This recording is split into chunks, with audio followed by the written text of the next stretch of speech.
So you came to the US in like 2013, I want to say?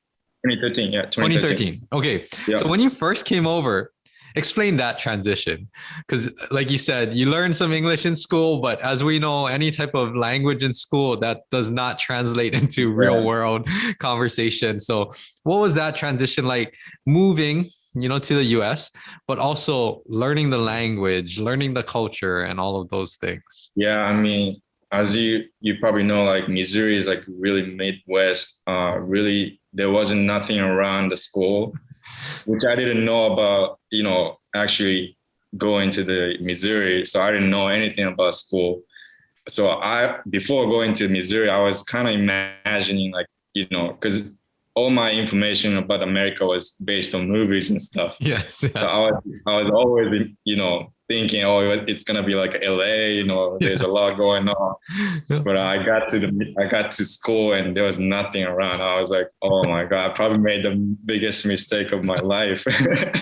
Yeah. But it was tough because I couldn't really communicate with people.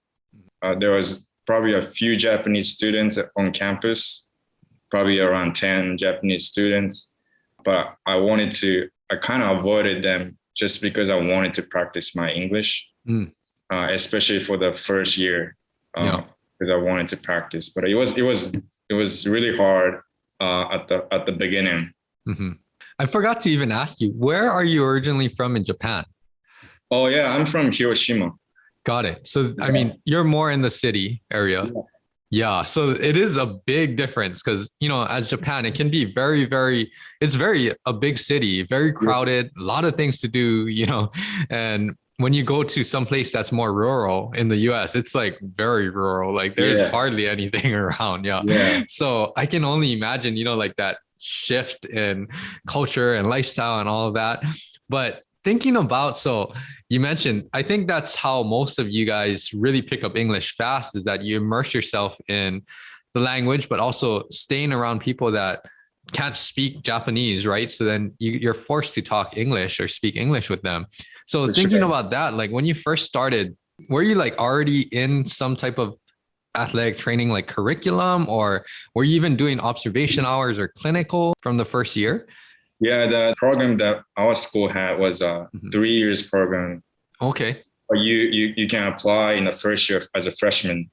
So got the it. first year, freshman year is actually an observational year. You go around the different teams, do some observational hours, and basically see what it's like to be a athletic trainer. Mhm. So I actually applied to the program first, and then I used my freshman year to kind of see Got it. all the aspect of athletic training, Got it. and that really helped me improve my English because I was, basically in the training room all day long, and Mhm. that you don't have any Japanese Yeah. speaking people around, so that Yeah. kind of forced me to speak and listen. So that was really helpful. Yes.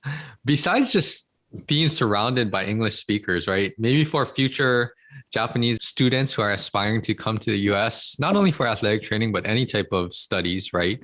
Was there something that really helped you or something that made it click that you really started to pick up English at a faster pace during that first year? I watch a lot of movies. I Okay. watch a lot of TED Talks. Got it. uh, I just did shadowing. Mhm. I would listen to movies and then I just repeat. Got Every, it. that was my routine every day. And with that, I guess, yeah, if you watch enough, TED Talks or movies and things like that, you start to get a feel for all of the different types of conversation and Right. situations and all of that and vocabulary. So, okay, that's, for anybody that's, and not only Japanese speakers, right? But for any people that English is their second language, I think that's a good strategy to just kind of immerse yourself in the media too, so that you can pick up all of these different types of Yeah, for sure. situations and learn how to speak and converse, right? Yeah, Okay, yeah. so after that, I'm sure everything kind of picked up speed.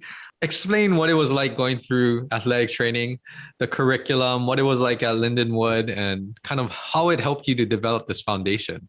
Yeah, it was.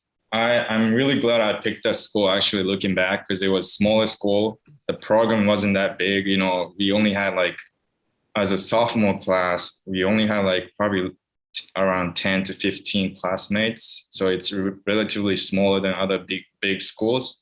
I got to build that, relationship really well with the classmates and professors. So we spent a lot of time together, practicing a lot of skills and learn together. So that was really good.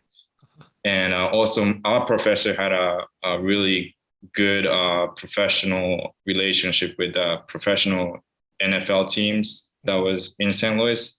So St. Louis Rams, he used to work with the St. Louis Rams. So that kind of helped me build my career too. He recommended me to do a summer intern with them. Mm-hmm. That's how I kind of got that opportunity. So that was really good. Yeah, program was really good. The professors are really, close to students. So that helped me a lot. So when you did that training camp internship with the Rams while you were still in the curriculum, right? Correct. Yeah. Yeah. So when you did that, what sports did you primarily get experience with at Lindenwood? So my sophomore year was, I think, lacrosse team. Okay. But I helped out football just a little bit because I really wanted to get the summer intern with the Rams. Got it. So I helped out a little bit. And then junior year, you have to do the whole football season. Oh, okay. Yeah. Got it. And then that kind of helped me get the summer intern position as well.